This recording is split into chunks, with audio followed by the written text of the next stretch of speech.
Isang Pilipino ang hinuli ng Ukraine at tinuturing nilang prisoner of war matapos umunong umanib sa puwersa ng Russia.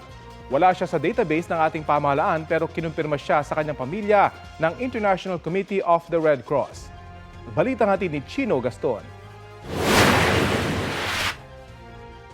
Rem Santos Gumangan, Anulid, Alcala, Pangasinan. Noong December 8, pinost sa Facebook page ng isang proyekto ng gobyerno ng Ukraine ang video na ito ng isang Pilipinong prisoner of war umano. Ang nagpakilalang si Raymond Gumangan na taga Alcala, Pangasinan, tinawag na isang mercenary o bayarang sundalo na kabilang raw sa mga puwersa ng Russia na nahuli ng Ukrainian Armed Forces. Sabi sa post na recruit raw si Raymond ng mga Ruso na nag-aalok ng high-paying job sa Russia.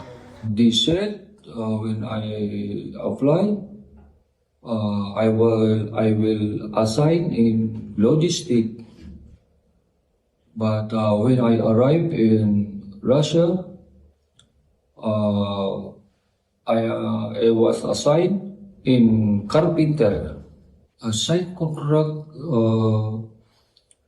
they give me 400,000 rubles. And how much your salary was in months? I don't know what is the exact, but I think 200,000 rubles. Noong 2024, pumirma raw ito ng kontrata sa Ministry of Defense ng Russia at naging shooter ng 51st Parachute Regiment. Setyembre noong nakarang taon, kasama raw si Raymond sa mga umatake sa Sumy region ng Ukraine at doon ay nahuli.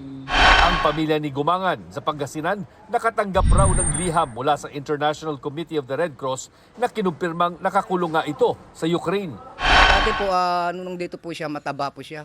Nung napanood po namin, payat na po. Halos hindi nila makilala. Ayon sa kanyang pamilya, dating security agent si Gumangan dito sa Pilipinas at nag-apply online bilang logistics personnel.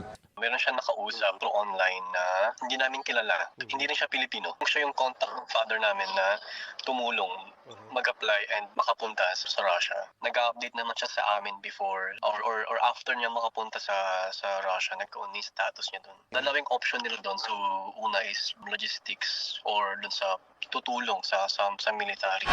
Sa isang mensahe, sinabi ng Department of Migrant Workers na wala si Gumangan sa database ng DMW o OWA.